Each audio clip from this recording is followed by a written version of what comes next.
What if the way you train your body is actually the blueprint for how you flourish in life? In this episode, elite coach and athlete Michael D'Angelo reveals how discipline, identity, energy, and focus forged in the gym transfers directly into purpose, resilience, and higher performance everywhere else. This is the science and the soul of excellence that lasts a lifetime. But first, let's get to know Michael a little bit. Michael D'Angelo is a former OHL drafted hockey player, decorated CrossFit competitor, Olympic weightlifting giant, and the driving force behind a growing movement of high-performance humans, including yours truly. As a mental performance coach with Mental Edge Athletics, Michael blends sports science, psychology, and lived competitive experience to help people break through barriers not just in sport, but also in life. With a master's in human kinetics from the University of Ottawa and a spotless academic record, he brings rigor, research, and discipline to every coaching interaction. But what truly sets Michael apart is the way that he leads. He builds communities where excellence is contagious, where people rise because they feel seen, supported, and challenged by someone who genuinely believes in their potential. Across a decade of high-level hockey and years of CrossFit, I'm going to do that one more time. Across a decade of high-level hockey and years of CrossFit and weightlifting success, Michael developed a rare combination of competitiveness, compassion, and masterful skill building. His athletes and clients value his honesty, his standards, and his capacity to inspire confidence through both mindset and movement. As a father, coach, and lifelong learner, Michael embodies the idea that excellence is a lifestyle, not a moment. His work continues to shape athletes, performers, and everyday people into the strongest, most capable versions of themselves. Michael D'Angelo, welcome to the Flourish Feed podcast. Joe, you make me sound pretty cool. You are pretty cool. I know that. I've been working with you for coming upon 5 years pretty soon. So you know me just about as well as I think I know you at this point. We've spent maybe as much as you know yourself. Yeah, hopefully. In fact, I think you know me better than I know myself in many cases. But you coach across the ages. You coach young people. You coach mature masters athletes like myself. What drew you away from collegiate and professional athletics in the hockey world over to CrossFit and lifting as an arena for mental and physical transformation? I don't know. I always kind of describe how I got into CrossFit as like an accidental backwards, like epiphany sort of thing. So when I finished playing competitive hockey, which for a period of time, I think I thought that's what my life was going to be about, kind of like the athlete side of things. I don't know if I felt lost, but I was definitely searching for another purpose. And I had a lot of options in terms of like what to do school wise, but I think ultimately I just was like, I like sports and I want to do something sports. And so the program that I got into, graduated from, that you alluded to, the Master of Human Kinetics in more or less sports psychology, kind of led me into that type of specific work, which I made some pretty like decent attempts at making a living out of. The landscape in Canada isn't great for that type of work, specifically relative to the United States. They just don't have the infrastructure, the governing bodies in place for it to be like a full-time job without being super entrepreneurial and having like wonderful connections, which usually comes from being a pro athlete. So while I was doing that work and trying to grow it, and it was growing, but it was slow, I was also super passionate about CrossFit at the time, mostly as an athlete, and just decided to fill some of my hours with coaching. And just very organically, the coaching just like grew and grew and grew and grew and grew. It was like 1 to 2 months of figuring it out, and then 2 to 3 months of getting super positive feedback, and then 6 months of starting to integrate some of my own ideas into, at the time, the gym that I was a part of and working at. I kind of started taking over some of the classes, a little bit of the programming. And then just before COVID is always this like moment in time in my mind, in terms of even from an industrial standpoint, it made so many changes directly to the industry that I'm a part of. And so right before that, definitely during that, and then after that, there was this growth and explosion of just kind of like this one-on-one more performance-based, individualized approach to excellence in fitness. And some of it was competitive and some of it wasn't. Some of it was just more like, I want to be better.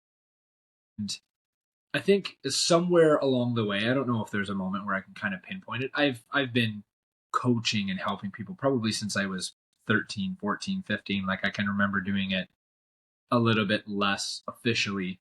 But somewhere along the way, I was like, yeah, this is what I'm meant to do, who I'm meant to be. And I mean, nobody enjoys every aspect of everything, but I would say I enjoy most aspects of coaching people and specifically individuals and helping them basically realize what they want and what's going to be required of them from where they are at that point in time to get to the thing that they actually want to do. Whether or not they achieve it, some people I'll share this with and some people I won't, but whether or not they achieve it is kind of irrelevant. Yeah. And I'm sure you've talked about this many times, certainly on this podcast. It's really the journey and the experience that builds the person, grows the person, and gives them all of these abilities to do things that they didn't really think were possible or didn't think were part of them before. And that might include achieving the actual goal they set out to begin with, or it just might include being able to do the rest of their life better. Definitely. And we talk about that a lot. Certainly you and I do, but also the other athletes that you coach that I work out with. Oftentimes, if we don't have something in the calendar that we're working towards, we're actually showing up differently in our everyday life than when we do have something in our calendar that we're working towards. Yep. So it doesn't even matter the size or scope of that competition or that meet or that event that we're training for. It's the very presence of it that causes us to show up differently. And that's what I think is one of the most powerful things that you offer, not just the one-on-one coaching, which is what I predominantly know you as, but certainly the people in the community of where you coach and the businesses that you run. Where I want to go to there, I want to come back around to psychology and philosophy in a moment, but let's talk a little bit about having turned this accidental backwards into purpose for a moment, because I think that's something that a lot of people do at different chapters in their life, almost unexpectedly. Sometimes it's at retirement, sometimes it's right out of school, but it's taken you however many years since, I guess, CrossFit became the main business model for you, but you've got a number of other channels there too. So tell me a little bit about the various business lines that you see, and then I want to start unpacking what they're doing for people in the Flourish model. Do you mean specifically as it relates to the business? Like kind of what are the different fitness? Well, look at that for sure, because that's actually grown handsomely as well in recent years. But you also have the online coaching piece, yes, okay, right? so Which that speaks to a whole different type of outcome and maybe even input. Yeah. But in your mind, when you're looking at your year and you're saying, okay, I got to plan out and make sure I have enough energy for all these things that I've invested myself in. What are the three big buckets? Let's start there. So I actually lean on, you're familiar with Ben Bergeron? Yes, of course. Yes. Somewhere along the way, I think he kind of lost his own way and lost his sight on what he was trying to do. But when he was big in the CrossFit world, when he was coaching Catherine Davids-Sauter and Matt Frazier for a little bit, he was on a podcast. It may have been his own podcast, or it may have been like the Conquering podcast. And he was talking about how elite people in any form or any aspect of anything that they do, essentially there's limits and thresholds to how many things you can prioritize. And, as simple as it can be, it's like if you only try to be the best at one thing, and you have no other priorities, and every single moment of every day is about maximizing that one thing, you will be the best you can possibly be at that one thing. That's a good point. It's simple, right? Like you say, and you're like, well, yes, obviously. And it doesn't preclude that you'll be the best in the world, because obviously everybody has different abilities, different circumstances, whatnot. But certainly in an absolute, if you say, I want to see how good I can be at something, it's like, okay, well, get rid of absolutely everything else in your life and see how good you can actually be. not the most common possibility for the average person, certainly in North America, right? Just based on the way that our economy works and our culture works, and doing one thing is very, very difficult. And so, okay, how about two things, right? Like, can you be elite? Can you be the best in the world if you have two main priorities? What about three? What about four? What about five? And I think this is a long time ago. I'm surprised I have these memories, to be honest. I think what Ben said on that podcast was like, two is probably the threshold. Any more than two, and you're probably going to run into somebody who's going to beat you, who only has one, right? Or if you have three and they have two and you're competing against each other for something, they just have such a distinct advantage. You can look at athletes and any performer. Athletes usually have like, there's documentaries on all sorts of amazing athletes, Michael Jordan, Kobe Bryant, those sorts of things, and just the amount of hours and like time that they put into their craft. And it's just a numbers game. It's obvious, right? So if they're training 3 times as long per day, it doesn't really matter over the course of a week, maybe even a month. But if you start to add that up over the years, there's no physical way to catch them, right? To do that amount of work, it just doesn't matter. So when there is only one priority or two priorities, it's very easy. I think for me, I remember saying when I was the most competitive in CrossFit, I was 27. I'm pretty tangential when I talk, so hopefully everybody can kind of. We're coming back around to the buckets in a minute, though. I know it's coming. When I was most competitive in CrossFit, I was 27, and I remember signing up with my first one-on-one coach. And I said to him, and I was like, I'm getting married in 7 months, and I'm pretty sure this is the last chance that I'll have to like give everything. And sometimes I look back and I'm like, I think I was wiser to say that than I could have ever known. Just to extrapolate real quickly, once I started working with him, we were doing double days. I was coaching 25 hours a week. I was training 5.5 hours a day. Like my second sessions were solo, starting at 9 o'clock at night. Like it was like full commitment. Everything was on board. It was as competitive as I've ever been in the sport. And then just life got busy. And when I was that good, I had this egotistical moment in my mind of like, no, I want more. And as soon as I tried to do more, my brain and my body were basically like, you don't have it. Like, you don't have space for this, because the other priorities had started to creep in, right? It was like, it's time to focus on the wedding, focus on the family, blah, blah, blah. And I think that was the moment where I was like, all right, I need to genuinely assess like, how many buckets do I actually have? And when am I paying attention to which ones, and how realistic is it to fill all of those buckets, or how big are those buckets? And you can stretch out that metaphor as much as you want. So I think I would say I have 5 rolling priorities, and sometimes they kind of switch in and out. And I just accept that the ones that are a little bit lower, I've decreased the size of the bucket, and I appreciate, even though it kind of pains me at times, that they'll just never be the biggest thing unless world-class bucket, right? Yeah. So 1 is husband, father, family. 2 is coach, work, more or less. And then 3 starts to rotate into these different, like sometimes athlete, friend, other self-development goals. Like it'll just kind of like rotate through where I kind of shift priorities. But 1 and 2 more or less will kind of always be there. And I've had a lot of moments over the last number of years where I've had to basically choose and just be conscious of, hey, 2 and 3 are conflicting. And if 2 is really number 2, then you got to choose 2. And so just as an example, when I've competed at Ontario Provincial senior Ontario Provincials for weightlifting, so Ontario Championships, essentially 3 out of the last 4 years. And because I coach so many athletes there, it's always coach first, athlete second. Yes. And every time I go there, I consciously have to just let go of expectations, because it's very possible that by the time I compete, I'm empty. I'm drained.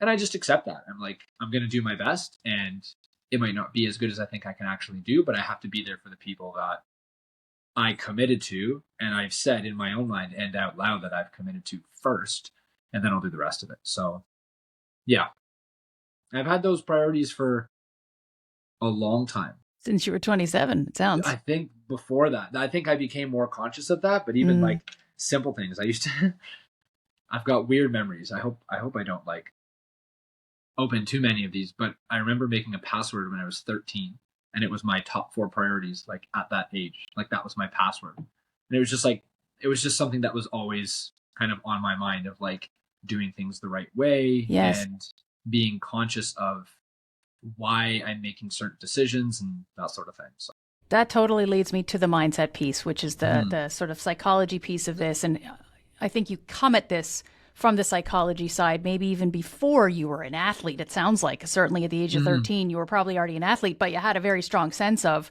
priority. So we often think about strength training, which, you know, CrossFit and Olympic lifting, they really do overlap in that space, right? We often think about strength training as being about muscle.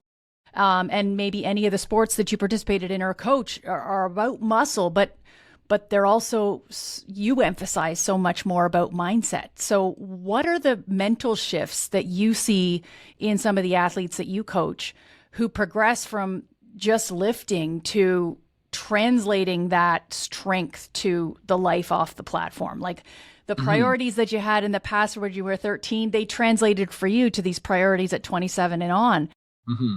Yeah, I feel like that's part of your recipe. I feel like that's something that we get from you. yeah, so I think it never really works out as clean as textbooks or even just concepts say they are. Everything ends up on this spectrum or continuum of like, you can put people in dichotomies, and I'll kind of describe a dichotomy that I tend to coach by. But a lot of the times people kind of like swing from one to the other, and it depends what developmental stage they're at, and it depends on all sorts of things. But this is very crude, but it's a good way of explaining it. It makes it easy to explain. So you basically have like jocks in one bucket. Natural ability. They don't think very much. They just do, and they're very good at doing. And at some point in time, depending on their goals, they may need to develop these abilities that they've never had to before because they've just done to that point in time, right? So entry level, they start with like the participatory activity. And let's use sport as the example. I think it's just easy for a lot of people to understand, or even just strength training. They pick up a barbell, they move pretty well, and every week they do it, the weight just keeps going up linearly. It's just straight line of like 10 more pounds, 10 more pounds, 10 more pounds, 10 more pounds, 10 more pounds. To be those people. So one, those people. Two, that age, which is another thing I know you want to chat about as well. But that experience develops an expectation, very clear expectation. And it's a lot of the times it's subconscious and internal. And if it's linear for 6 months, the person who doesn't know, they don't have biomechanical knowledge, they don't have strength conditioning, like deep knowledge of progression, and they don't know that at some point that's going to stop. It can't happen forever, right? Otherwise, we would have humans who can squat 5,000 pounds, which we cannot, right? We have physical limits. And so it's my job to help that athlete be prepared as best as possible, which is very difficult, for the moment when it's not linear and they do start to run into a wall, and they don't just internalize like, oh, wow, now I suck, because that happens almost always. And again, I'm describing like a very simple example, right? Beginner who just kind of starts doing something and gets better. And a lot of the time it's this like up, down, up, down, up, down. And in the moment it feels really, really big, whether it's up or it's down. But understanding that it is on this continuous path upwards, as long as that's the goal, right? We're just climbing the mountain and it just feels like a valley. Now, on the other side of the dichotomy are the less capable individuals, right? And they want the thing, they want to do the thing, they have the goal, but things don't come naturally. And so they're forced to do the things that the jocks have to do when they get to the elite level. They're forced to do those things right away. They need discipline, they need hard work, they need effort every single time. Like all of those things are non-negotiables. And just as a contrast, those, again, I don't call anybody a jock, but just for the sake of understanding it, like those jocks almost don't have to try for a long period of time. They just show up. Yeah. And things happen, right? And then they get hit with that wall where now they have to do all of that underlying stuff. Like, oh my God, I gotta sleep enough. Right. Like, I gotta think about what I'm eating. I gotta stretch. And it's like, and it's like this other bucket had to do all of these things from the start, right away. Someone who lacks mobility, right? So same idea. These people come into a room, the jock moves normally and just starts squatting, and they're like, oh, my legs are tired. And person two comes in and they're like, I can't even get in that position. Like, I don't know what I'm doing, right? Like, I've had a lot of people like that where it's like, no, try to be more upright. And they don't even know where their body is in space, right? Again, just taking that crude example. And so the challenge with these people is because they come at it from underneath, they're the underdog. They don't have any expectations of themselves. That's the expectation that they get internally, is like, wow, I'm going to have to try really hard. And I'm nowhere near as good as these other people that have been doing the same thing as me for as many reps or time or whatever. Right? We can get deeper into that, but I think that's a little bit deeper in terms of like why we internalize things that way. Mm-hmm. My goal for those people is, as they start to approach their goal and beyond, they will need their brain to catch up to their body. 100%. Which is very difficult to do. And I think at some point in time, again, there's a lot of crossover between these two buckets, because very, very few people have so much innate talent that they get to world-class level without having to question themselves. Very, very few people. It happens, but very, very few people. And very, very few people are so bad with so little talent that they can't see progression, right? And just as an example, and I think I've done this enough to be able to fairly accurately predict what someone's going to be able to do in a certain window of time. So I've been working with this 23-year-old male athlete who wants to weightlift. No special abilities. Mobility is poor. So range of motion isn't great. Overhead isn't great. Hips aren't great. Ankles aren't great. Like everything, even at that age, which is rough. Poor recovery, like limited time, all of these things. And for people who don't weightlift, this won't make a ton of sense. So I'll do my best to kind of explain it. But when we started, best snatch was 50 kilos, about 110 pounds. Best clean and jerk was best clean was 70 kilos. Best jerk might have been 65 kilos. And full of doubt, self-doubt, external doubt, an unwillingness to have faith in any kind of process. And through many conversations, and I would say probably within, 2 or 3 weeks, I was like, he's like, when can I compete? And I said, let's do this one. It gives us 6 months to build out. And I said, I think you can probably do a 60 kilo snatch and an 80 kilo clean and jerk, about a month before that, which will give us the confidence that we can do it on the competition. And right away, eyes are like, no way. No, like, not possible. And 3 weeks ago, a little bit early, hit 80 kilo clean and jerk and hit a 58 kilo snatch. Like wow. Almost there, but like did the things. Yes. And it doesn't always work that way. And the process leading up to that was full of doubt on his end. And I think on my end too, I'm always just kind of battling that, because it's not a magic trick. It's not like I know what's actually going to come next. The number of variables when working with people, specifically individuals, in real world settings where they're not on Team Canada. Yeah, you can't control all the variables. So many things. Yes. And even inside of that, there's variables. Like, I still think I'm getting pretty good to be able to predict it. So anyways, bringing everything back to your question, which is, what's the mindset piece? What's the different focus points? Like it depends on the person, but ultimately there are those two kind of types of people where they start. They have ability, they grow, and then they have to learn how to do the things underneath that let them get to the next level. Yeah. Or they can't do the things and they learn those underlying habits first, and then they have to play catch up with like, oh, I actually belong up here. I think that's a brilliant way to look at just about anything, whether it's weightlifting, CrossFit, or any kind of endeavor that forces you to step outside your comfort zone. A lot of the things that we talk about have to do with putting yourself in those uncomfortable situations where you have to struggle a little bit. And whether you're somebody that comes at this from knowing struggle all the time because maybe you feel like you're not the best athlete in the world to start with, or you're the person who suddenly struggles because they've hit the plateau or the ceiling of what their athleticism, you can translate that so nicely into all parts of life, Anyway. right? And Yeah. that's what's beautiful about, I think, what you do. And it's not just for the 23-year-old who you were just talking about, but people who are my age in their 40s, 50s, 60s, and older. Mm-hmm. We're seeing micro journeys as we go and finding different levels of our brain and body. So this, one of the things you just said was, you learn the discipline of showing up, whether you knew it to begin with or not. The person who is the thinker athlete, maybe the underdog athlete, they learn the discipline of showing up because you've told them that's part of the recipe. Ultimately, that jock is going to learn the discipline of showing up. The other piece is like the neurochemistry of a high performance lifestyle. So talk to me a little bit about that.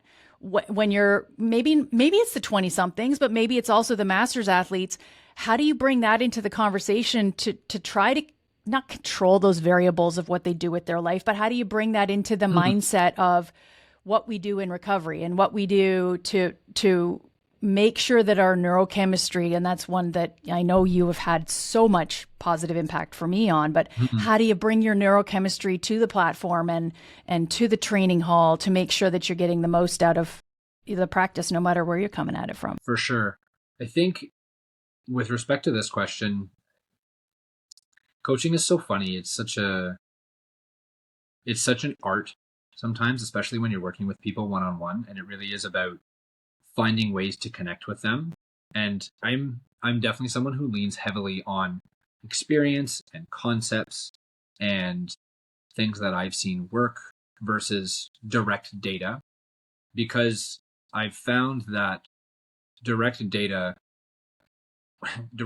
works when you're working with other coaches, because they're like, yeah, I believe it. Like, as soon as I see it, I believe it. And the person, the individual, is rarely so, not gullible, but rarely so trusting. And so it's really about finding ways to connect with that person. And you mentioned the word autonomous, and that's something that, one, I don't hear very much in many conversations, but everybody craves autonomy deeply. Yes. It's a basic motivational need.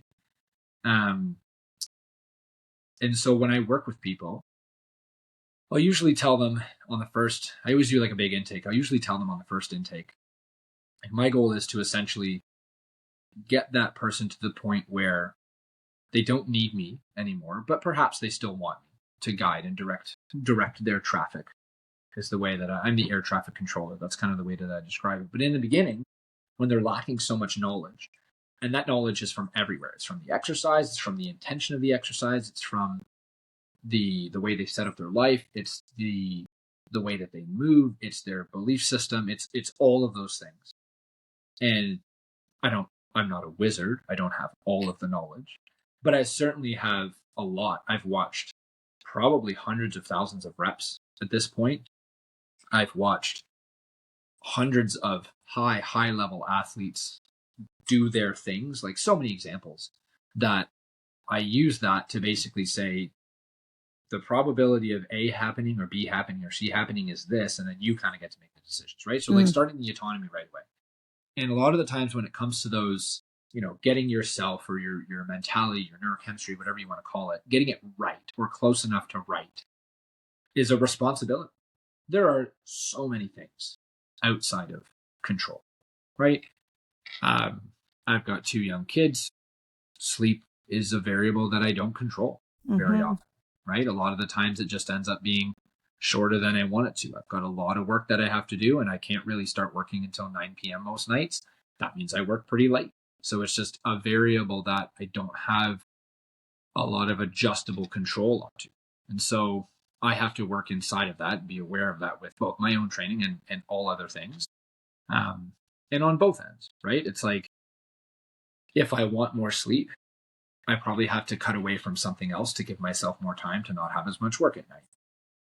Or if I don't want to do that, then I have to understand that the next day or whatever days, maybe compromise in some way because I don't have those sleeps, the amount of time to sleep.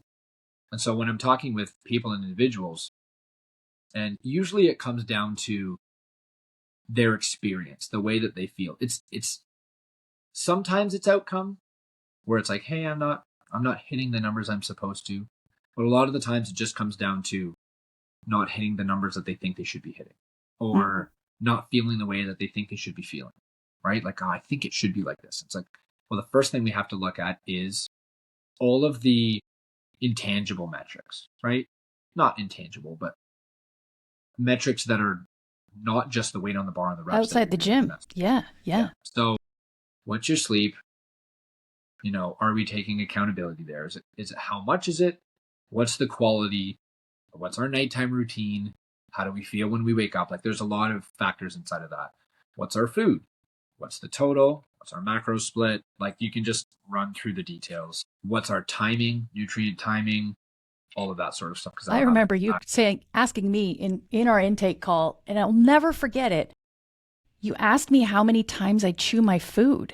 And I had never thought about it. I know. And then you said, it's not what you eat, it's what you absorb. And it was it's there's so true. There's some really sometimes funny or different, sometimes even like personal questions, but they're like non-negotiables, right? So what you absorb and then what you digest, right? So it's like when you have those conversations with people, they kind of get caught off guard. Like, oh, why are you asking me how many times I go to the bathroom? Like, because it matters. For sure it does. Yeah. Even things like, and this is a lot of the time, this ends up being the more the person cares about what they want to achieve, the more that I care naturally, right? Like I want everybody to achieve their goals that I work with, of course. But if someone is putting in 75% of the effort, and I know they could put in more, like I'm not the horse whipper. Like I'm not. Well, you're not going to be the one who makes up for them. You're not going to compensate. Yeah. Me. But if someone comes in with 100, I'm coming back with 100, whatever, 110, 120. And I think that's when it's like, let's get as deep as possible into understanding all of the variables so that we can control them and manipulate them and be a bigger version of yourself, because that's ultimately what they're trying to do. And they may not realize it, but when we set these goals for ourselves, again, it's a little bit tangential, but when we set these goals for ourselves, it's almost always something that we aren't fully convinced that we can achieve. It has to be, otherwise it's not exciting. This is true. This is the risk aspect. That's what gets us paying attention. It gets our sympathetic nervous system engaged. Yeah. Yeah. And if we can take a moment and like visualize it actually happening, it's like you can, for some people, for me, I'm very strong. I'm a very strong visualizer. I practiced it a lot when I played sports. When I see the things happening that I want to happen, like I can feel a full adrenaline rush. Like I can create it. It's real, but I can create it just from visions. And so when I do that, I'm like, it's very obvious to me that I care. It's very obvious to me that I'm going to be willing to put a lot of emphasis of my time and my effort into that. Whereas if someone is like, yeah, that would be cool, it's like, well, that's going to limit the effort right away. Right? Because it's like, yeah, it would be cool, but if someone is, we'll go far side again because sports make sense. It's a really good example. You have two Olympic level athletes, and one of them is they're trying to achieve their potential and they're doing it for their own pride, which is fine. There's nothing wrong with that. And they're competing against someone who has a chance to pull their family out of poverty. They're losing. I don't care if they're losing, right? Yeah. Unless the abilities are very mismatched, because the other person's purpose is just, it's so deeply rooted that it cannot be disconnected from their identity. Whereas the other person is like, wow, I made the Olympics. Yeah, there's something easier about that intention. The other one is a do or die intention. And I'm curious, you coach so many different age groups. Do you think that do or die intention exists more in the younger people because there's, I don't know, maybe there's more ego involved, or like how does that translate to the different age groups? The age group question, this is a big question. You try to organize it so that it makes sense. Because what I was essentially trying to get at there is oftentimes, and it's the reason why the mental side of things, specifically in sport performance, has had a weak, quote unquote, kind of like tag put on it for so long, right? It's like, oh, you need mental help, right? It's like, it's sure. If you're a pro NHLer 20 years ago saying I work with a mental performance coach, it was not heard of. You'd be ousted. You'd be like, what's wrong with you? Yes. Like, are you in therapy? Yeah. which is another that needs to be unpacked in itself. And But that's a that's separate a different podcast. Yeah. Everything is just self-growth based, right? Like it's just that's kind of where it comes from and goes up. But a lot of the times the mental component isn't a problem until it's a problem, unfortunately. Because culturally we don't do a great job of acknowledging why we win when we win. We just like feeling the win. Instead of analyzing like, wow, that was my best performance. What did I do so that I can recreate it?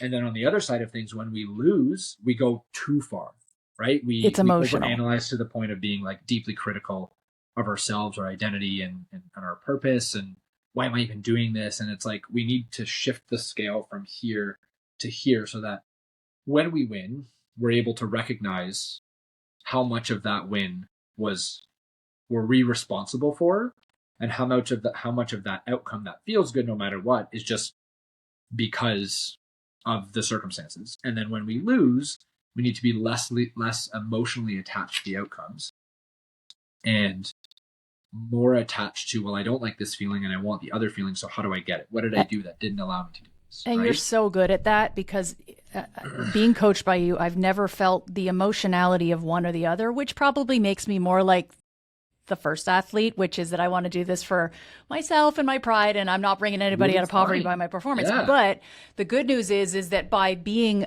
unemotional, or let's call it emotionally detached from the outcome, it becomes more of an exercise in attribution analysis. How did this result happen? And then we can unpack what are the things that we need to tweak. And that has so much transferability to every other journey that you ever take in your life, that not necessarily calling it positive or negative. It's like another podcast guest we had on here a couple of months ago. He said the line that he learned from his mentor was, I was good today, tomorrow I will go on.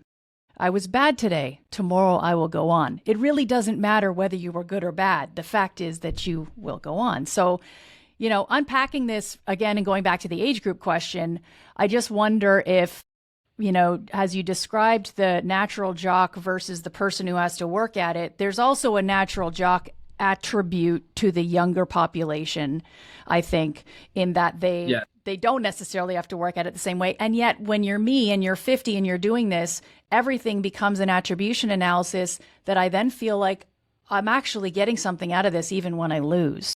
Yeah. So to end the point from before we kind of discuss masters versus younger, I think the thing is when you have the mindset, and a lot of this just comes down to adopting the right mindset, because that's ultimately a choice, right? Like we choose our reality. We can say that if we win, regardless of the win, we are worthy, and if we lose, we are unworthy. I think it's that personally to me is a weak mentality, because it results in all sorts of emotions that have no positive outcome, shame, guilt, that sort of stuff. Totally. And also like hubris when you win when you don't really deserve to.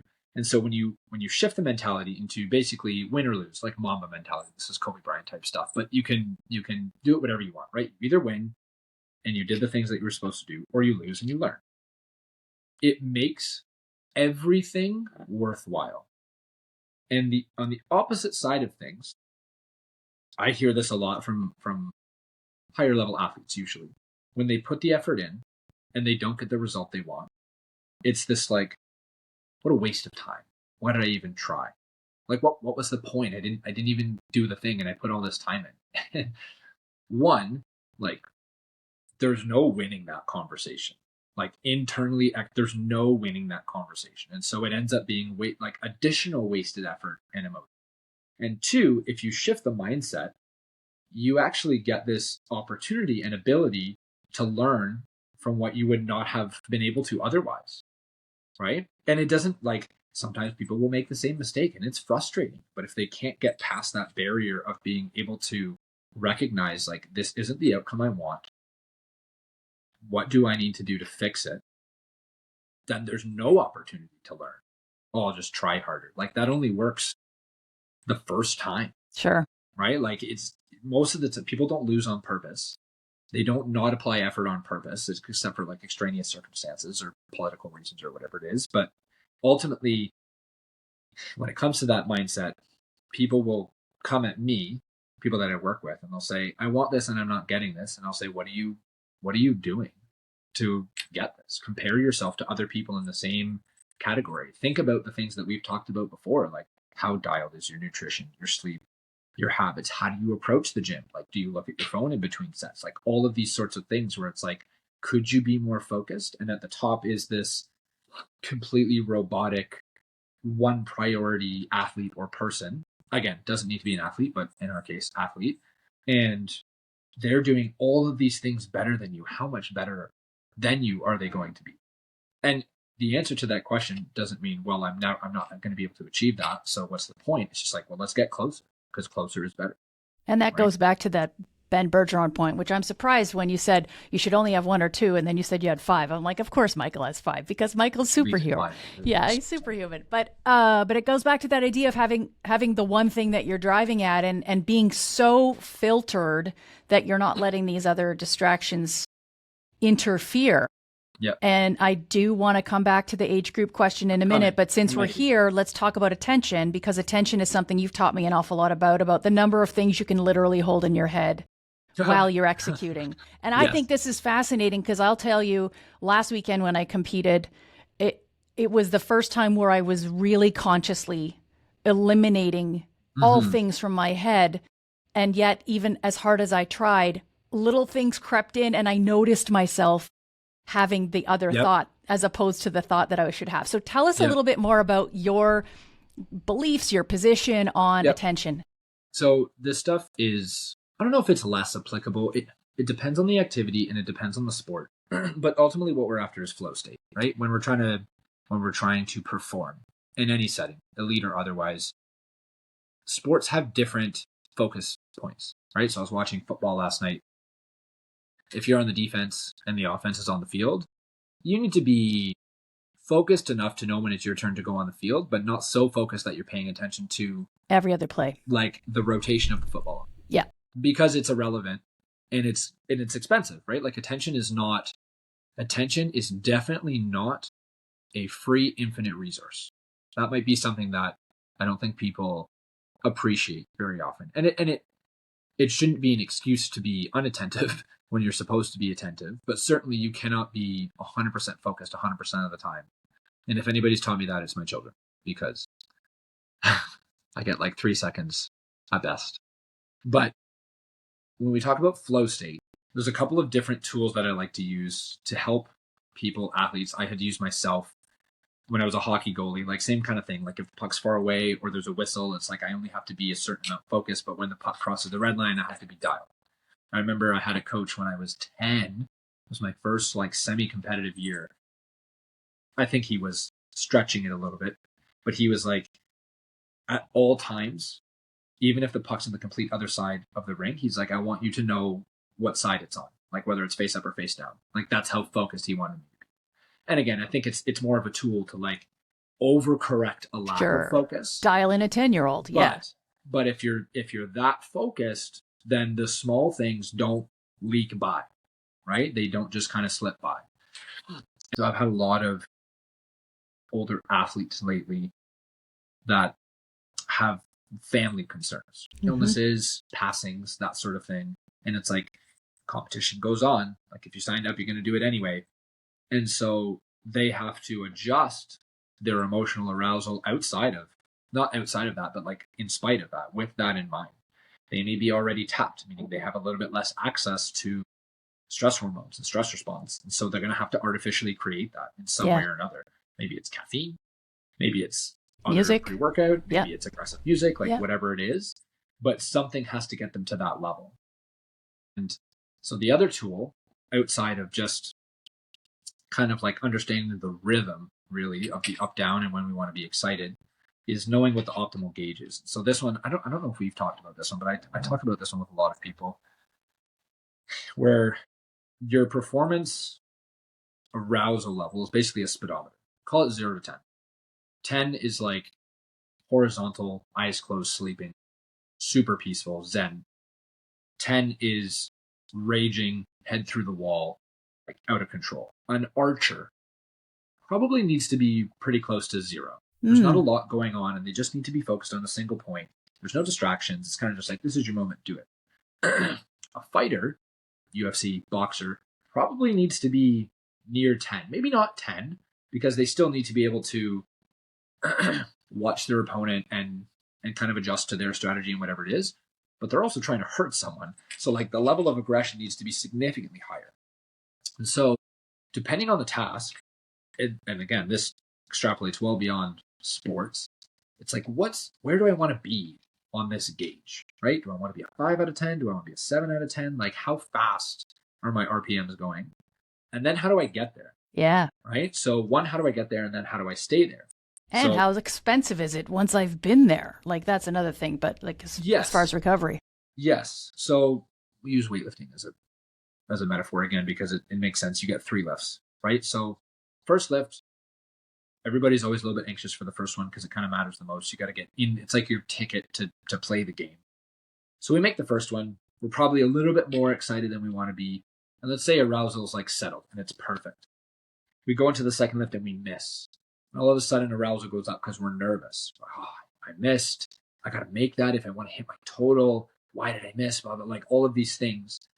And what we don't naturally do is be like, I got to get myself back in that ideal state to give myself the best probability of success.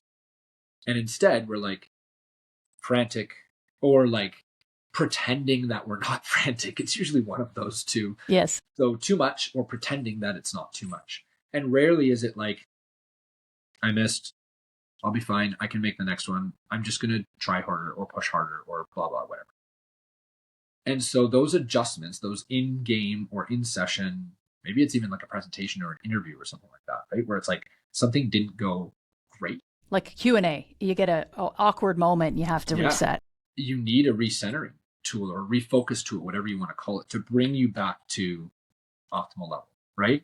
So it's those tools are hyper important and usually quite undertrained in most individuals because people just do. Like unless you at some point approach high performance in sport or something else, you typically aren't made aware of these strategies that even exist. You don't have anything to translate from. Yeah. Right? Like you haven't taken yourself on. There's no on baseline. Yeah. There's no I ask this question a lot to people in all aspects where like, oh, I'm so stressed, like work is blah blah. I'm like, oh, it's terrible. Like what are you doing about your stress? Like 95% of the time the answer is nothing. Like, well, it's going to continue to feel that way. You can assume safely nothing will change. Absolutely. So yeah, a lot of what I end up doing in that coaching space is giving people tools to deal with all of the challenges that they have to handle on a daily basis, performance or otherwise, as they just put work in and grow muscles. And I guess one of the main distinctions I'm seeing in my age group, which is refreshing because it feels like you finally arrived at the place where it's not just always about winning. There's actually something else on offer, which is flourishing and living longer and being able to play on the floor with your great grandkids someday. Yeah. Do you think that mindset when it comes to investing in physical and mental health is starting to trend into lower age groups, or is it still about winning and looking good and beating other people? Like I'm curious because when we talk about investing from my side of the world, we're always trying to help the younger people learn to compound as early as possible. And yet good movement and having a life where you understand what triggered your stress and that you have a way of handling it, if you can learn that at a younger age, all the better, because now we're compounding again from a younger age. I'm curious, what is there a crossover point, or are you seeing a different mindset with some of the younger athletes? I have lots of insights that I want to share on this topic because I think they're interesting. Number one, growth is seldom painless for any age group, category, activity. It's often painful, and a lot of the times it's painful internally. It's an internal struggle. I think I'm trying hard. Someone else says I'm not trying hard enough. Maybe it's the barbell. And I have to find a way to be better, do better when I don't have an obvious answer. That's uncomfortable.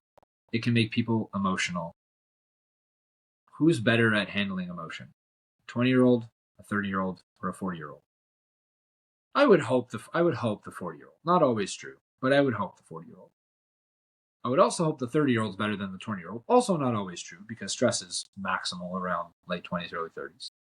But in general, from a life experience and a brain developmental standpoint, lower ages will have a much more difficult time creating proper attributions to situations and accurate solutions to problems that they haven't seen before. I don't think it's that different than someone who's older, 30, 40, maybe even 50, seeing a problem for the first time that they've never seen before. But they've had so much other life experience that they can probably draw on it. And because their brain is genuinely fully developed, they are likely to be less reactive than the younger person. I don't know if there's a way to circumvent that. Mm-hmm. That being said, I think pursuing goals and things, especially physical goals, I will obviously, I mean, it's my job, but I will always be a huge proponent of people challenging themselves physically. It's I think it's Socrates. Like, I'm not great with this stuff, but it's he has a quote about a man who doesn't see what a shame it is for a man not to see what his physical potential is, right? And you can stretch that as far as you want to, but you can also cross it over into the mental potential, because you have 100%. To have some mental fortitude to find your physical potential. What a shame to quit learning, right? Leave it at that. What a shame to quit growing. Anything like that. Anything beyond, like anything that has an attempt to better yourself is worthwhile. I think in order to allow the younger person to compound, and I share this with athletes that I have that are younger, like I have a couple that are kind of around 20, and I can see the things that the average 20-year-old goes through and the challenges and the struggles of like making decisions as it relates to social life and training, or as it relates to performance and recovery, and just what they're able to do. And I think the freeness that they get. And so here's this, it's this biological paradox. Young people typically have time and are very physically able to approach their goals, but may not be emotionally ready. Middle age, not middle age, but like 25 to 35, maybe even 40. They now have financial reason. Their body is okay, but they probably don't have time because they're doing most things. They're kind of in like the earlier years of their career. They're required to be doing a lot of work. And then finally, this master's group, they have time, they have money, yes, but their body is older. Yes. It's this terrible paradox of like, you can't have all three, right? It's like either you're young and you don't have any money, but you're good and you have time. So you get all the access to resources that you can, and then you do your best. And then you have some money, your body's still working, but you don't have any time, you do your best. And then you have money and time, but now your body's tired. And so you do your best. And I think, the question you asked, it may not be the right question in terms of like, how do we get young people to invest or compound earlier? It's like, they just can't understand what they can't understand. And that's individual specific too. Yeah. Right. That's definitely individual specific too. And sometimes it's just like, it's this, you have to just push them over the hurdle and be like, just do it. Like, you don't need to understand. Just have some trust, have some faith, and do it. Because I've lived it, and I've seen what happens when you don't, and I've seen what happens when you do. Mm-hmm. And this is the best option. Well, and I think then ultimately it's up to them. The number of things that can translate out of learning how to handle struggle at a young age is infinite, right? Yep. And that is one of the beautiful things about what you do, no matter what age group you're looking at, but especially with the young people, is that the very nature of CrossFit is, I'm not going to be able to get the definition out there right now, but it's like really hard things executed at high intensity at speed, right? And as soon as you kind of get engaged with the novelty of that sport and how many things there are to get good at, it doesn't matter how old you are. It's kind of a bit of a drug, right? It's pretty exciting 100%. to be in a Yep. community where you're constantly asked to try to do hard things. And supported in doing those hard And things. supported in doing those hard things. It's kind of a beautiful metaphor for struggle. And then also with the Olympic weightlifting, but particularly I would say with the masters age group, is the community support that exists there. Yeah, we have to take 20 to 30 minutes to get the joints moving, but there's pretty remarkable things that that any age group can do, and it's having that community that I think is just so magical that we have through what it is that you do. So yeah, it's another basic tenet of like basic motivational theory, which is relatability, right? So competency or autonomy, relatability. If we don't have those things, if you don't have the ability to show what you're good at, so you get good at something but nobody's watching, then it doesn't matter. Yeah, if a tree falls in the forest and nobody hears it, did it really fall in the forest? And we can be internally driven, but it's still often like with a point of like, I want to show that I'm capable of doing this. But if you're just showing it to yourself, it's usually not as attached to something, right? So training alone versus competing alone are two very, very different things.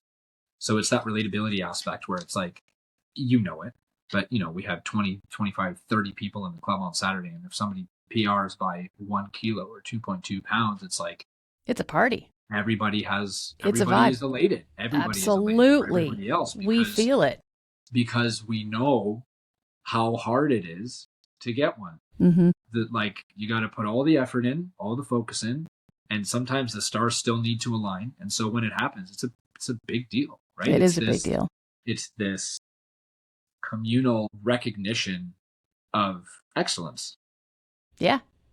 And a celebration of the fact that somebody pushed themselves so hard to experience growth, which we all know is not easy and it's a little bit painful to do, but they overcame Sometimes that. Very painful. It is very painful. It is very painful. Yeah. Now you have so many disciplines that you work with or next to at CrossFit Connection in Burlington, which is, we've got the weightlifting, there's powerlifting, there's also CrossFit, and then there's also strongman. When you look at all the disciplines you're actually affiliated with, and you look ahead like 5, 10, 15 years, both as somebody who's your age, but also a professional in the industry, what excites you about where we're going? Is there something that you look at and you go, ooh, I see where the puck is going, and that's interesting to me? I think if there's anything that I've learned in fitness is that it's very difficult to predict. Some things you can see beforehand, and usually the things that you can see have a political tie, which is a little bit unfortunate. But oftentimes in pro sports, money is the dictator of interest.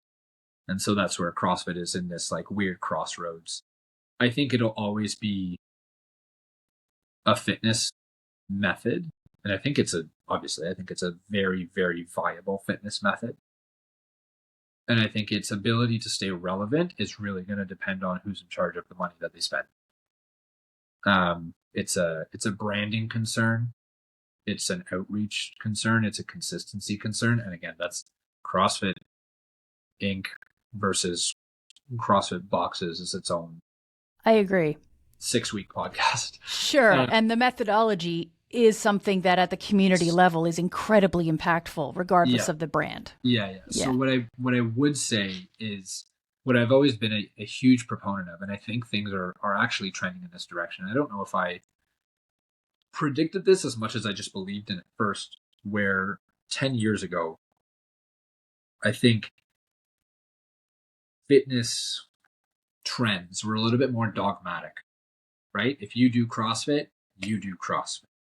If you do Orange Theory, you do Orange Theory. And you only do that. You have one membership. Yeah. The 4 walls are closed. Yes. There's no windows. You don't ask questions, and this is the best thing. And I've always just been a proponent of like, I just don't believe that's true for a lot of reasons. And the reason that we offer so many different types, because we also have like endurance and high rock style classes. Right. Yes. Because for the average person, who's not singularly driven. Weightlifting is a very singularly focused sport, right? Like you'll know this very well, but it's like you are only competing in 2 lifts. It's only strength based. There's no rotation. There's no like breathing. There's not a lot of, it's dynamic, but there's not a lot of dynamic shifts from one competition to the next. Not everybody integrates with that well. And so the ability to shift back and forth between, I'm going to try this, I'm going to try this, call it exercise freedom, if you want, right? Where it's this autonomy that we provide people the base, like the business provides people the base fitness, strength, mobility, conditioning, movement quality, that they get to choose what they want to do. That's the most powerful thing that any fitness facility can do for anybody, is give them enough of a base that they feel capable of trying to do anything that's physical. So in their life. Yeah. In their life, right? So we have, kind of this little team forming in our gym that's been doing all of these adventure races, Tough Mudder, Storm Race, which I think had like a bunch of kayaking plus portaging and running, and not mine. But that's the whole point, is fitness cannot be defined in 4 walls with no windows. It just can't. Yep. There is no such thing as incorrect movement. There are a couple of principles that you have to adhere by. You can't overload a structure that's not stable, like those sorts of things. But otherwise, it's like baseball pitchers throw with one arm. Right. Yeah. They're asymmetrical. That's extremely specialized, and that's not what we're in the business of doing here. Super unbalanced. Yeah. They'll probably have asymmetries for the rest of their life. But that doesn't matter because they've chosen that task. Yeah. Right? Like that's what they've chosen to do. So I think I don't feel confident in this prediction, but I think the prediction is, and especially with the addition of things that will come, I think soon with AI, various forms of AI, and accessibility to very well constructed programs and automated coaching in a lot of different ways, I think it will be much easier for people to challenge themselves and try to do something that they wouldn't otherwise have tried. So what I want to do is try to be a resource that allows people to do that. Because I think, you go back 20 years and it's like, I remember being in, oh my God, I'm aging myself. Anyways, I remember being in like university and like having to go on bodybuilding.com to look for like workout inspirations, like what program do I follow? And now I could go and chat GPT and be like, hey, pretend you're Chad Wesley Smith from Juggernaut. Like I'm super famous, like world record holder. Write me a program. Here's all my variables, blah, blah, blah, blah, blah. I still have to be internally driven to do that. Of course. I have to know the movements very, very well. I won't be able to coach myself. I'm sure that will come along soon. There are a couple of AI powered models, but as fitness kind of moves forward, the things that will be irreplaceable are the community, which is the relatability, and the desire for competency, which is essentially being able to coach people to the point, or instruct people to the point that they can do it themselves, right? That's the piece that I think, sorry, your video cut out for a second there, and I wasn't sure if it was also cutting for you. That's the piece that I think no matter how many disciplines you include where you coach, and no matter how many types of gyms there are out there, it's that personal agency that is always going to be required. So AI can get as good as it gets, but it's also the person's appetite to be part of it that has to be the spark to start the whole thing. And I think it's that community that keeps us there, right? It's the 100%. Once we walk through the door, we're good, we're golden. But I do feel for the people who are trying to increase their level of fitness by going and doing it all on their own. It's a tough slug. It is hard. I find myself so far removed from when I started exercise. Because I think I did push-ups and sit-ups and stuff. Like I've been playing competitive sports since I was 7, maybe. and started just doing some extra stuff because I wanted to be faster or stronger or whatever. And so that uphill piece of like, you gotta start. And it's hard when you start. I did so young that it just feels like a language. Like I don't feel right when I don't exercise. And a lot of people are like that. But for people who didn't have that and didn't integrate that way, they have to do that uphill thing, and it feels wrong. Yeah. Someone who's never exercised and they do resistance training. I remember, this is a funny story. My wife used to coach, Tori used to coach this. It was called a boomers class at the time, but they were basically all 60 plus. Some of them were 70 plus. And she did resistance training with them. And she gave them years on their life. But every time a new person would come in, they would do a class, and then they would leave and obviously be sore because their muscles had worked that they probably had never worked or hadn't worked in 30 years. And there was one gentleman who came to the first class and then skipped 2 weeks. So he didn't come basically he came on the third week and was like, I went to the hospital. My muscles were so sore. And like, it turned out that it was like literal DOMS, like that they just had DOMS, but they had never experienced it. And so they were like fearful. What have I done? Mm-hmm. I must have hurt myself. Damaged. Yes. I did it wrong. Yeah. And yeah. it's like, yeah. That part of the journey is tough, and there's nothing that can really prepare you for it. You just kind of have to like keep pushing the person up the hill at a pace that they can manage so that they can get over. Because once you get over that initial one, you're like, it's better over here. Even though it's hard, you choose your own hard. Yes. Right? Like, that's such a good phrase. You choose your own hard. Yeah. Brilliant. Yeah. I got one final question for you. I ask of every guest on the Flourish Feed podcast, and it has to do with something called the moment of bliss. So in the 1,440 minutes that you have every single day, there's got to be one or two things that you seek or you notice or you look at that are maybe disproportionately small, but they cause an immense amount of joy or happiness in your life. Michael D'Angelo, what is your moment of bliss? She's coming. Is it Penny? She's coming. Are we going to feature Penny on the podcast? Yeah. Penny is partly responsible for me getting Lucy, because Penny is an older Lucy. She's slightly older than Lucy, but anybody who knows my Lucy will know that Penny is definitely the inspiration of Lucy. There you go, Penny. You're the moment of bliss. Thank you. Michael, thank you so much for everything you've shared with us today. Obviously, the lifelong journey of flourishing is one that is so much richer when we have community, but also when we have strong mental and physical health coaches and advocates in our midst. I'm very grateful that you are probably my number one coach in that realm. So thank you so much. And I wish you the most wonderful day. Thank you for having me. That was super fun. Awesome. Okay.